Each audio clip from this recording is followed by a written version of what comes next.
Assalamualaikum warahmatullahi wabarakatuh. Shalom, Om Swastiastu, Namo Buddhaya, salam kebajikan bagi kita semua. Pada kesempatan yang berbahagia kali ini, saya Will Ramadhani dengan NIM akhir 03 akan membawakan sebuah materi, yaitu sebuah teori ekonomi atau sebuah aliran ekonomi, yaitu aliran rational expectation atau aliran RATEX. Oke. Sebelumnya di sini adalah latar belakang dari teori ekonomi itu sendiri. Sebuah teori ekonomi itu muncul atau ada karena teori ekonomi itu atau teori ekonomi sebelumnya tidak bisa menjawab sebuah permasalahan yang ada pada saat itu, maka muncullah sebuah teori ekonomi baru atau aliran ekonomi baru. Sama halnya dengan aliran rational expectation ini. Jadi di sini adalah latar belakang dari munculnya aliran ekonomi ini. Oke, yang pertama, jadi pada tahun 1970-an itu teman-teman, tahun 1970-an terjadi sebuah perang yaitu antara Palestina dan Israel, di mana Israel ini didukung oleh Amerika dan negara-negara pemasok minyak, terutama negara-negara Arab itu tidak senang karena apa yang dilakukan oleh Amerika. Maka mereka melakukan sebuah embargo, yaitu stop keran ekspor ke luar negeri. Jadi terjadilah sebuah kelangkaan minyak tahun 1970-an. Karena kelangkaan ini menyebabkan sebuah stagflasi pada 1970-an sampai 1980-an ini, yaitu dimana kondisi pengangguran dan inflasi itu tinggi. Jadi terjadi sebuah stagflasi. Hal ini menyebabkan gagalnya teori sebelumnya, yaitu teori Keynesian. Kenapa Keynesian bisa gagal? Oke, di sini.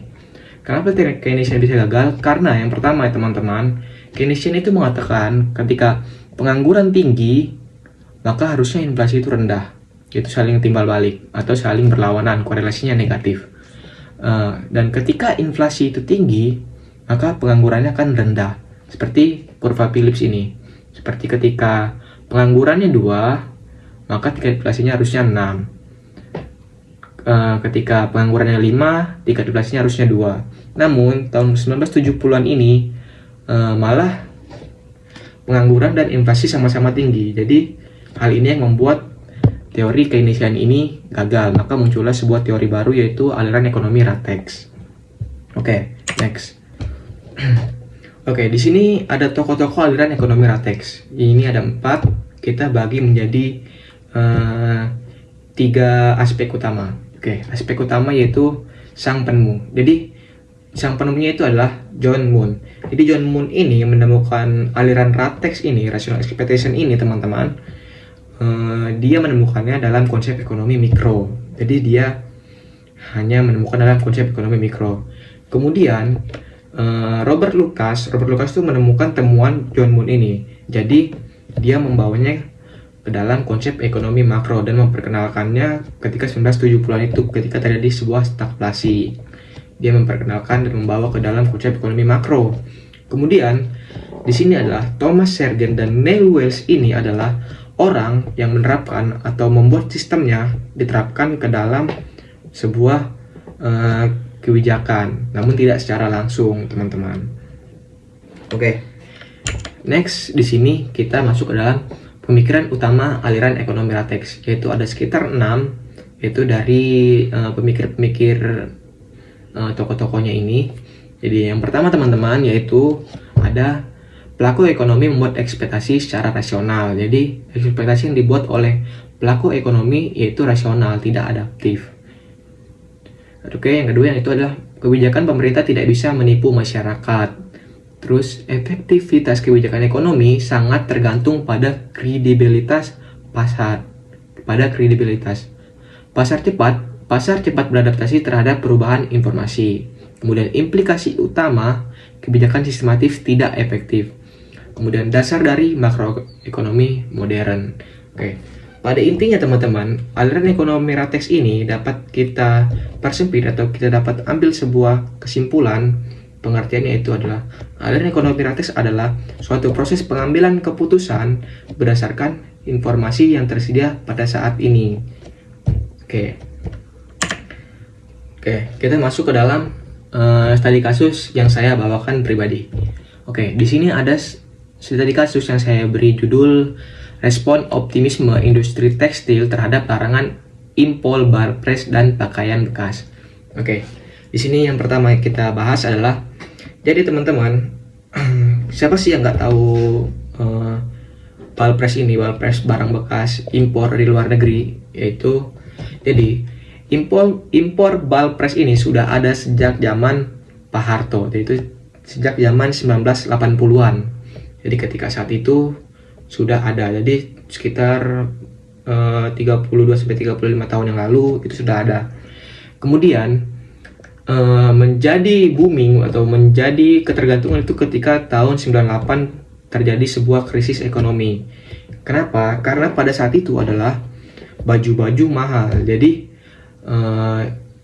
terjadi substitusi, yaitu substitusi karena baju-baju ball press pakaian bekas ini murah, maka masyarakat jadi ketergantungan ke dalam pakaian bekas ini, maka dikenallah itu sampai sekarang. Kemudian juga yang jadi prihatin adalah ini menjadi sebuah budaya bagi Gen Z, yaitu sekarang budayanya diberi nama dengan budaya thrifting. Saya juga kurang paham kenapa Gen Z menjadikan ini sebuah budaya, yaitu mereka menjadikan ini menjadi thrifting. Oke, selanjutnya karena bal press ini, karena impor bal press ini terjadilah sebuah keprihatinan, yaitu industri tekstil mulai sedikit melemah di dalam negeri, yaitu baju-baju lokal itu mulai melemah karena terus-menerus digerus. Yaitu seperti contohnya di sini runtuhnya raksasa tekstil Sritex pada bulan Maret kemarin. Yaitu Sritex ini adalah industri tekstil yang lumayan besar di Indonesia. Namun mereka harus mengalami kebangkrutan karena hal ini.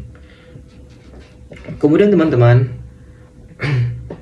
pemerintah selanjutnya melakukan pelarangan impor pakaian bekas industri tekstil.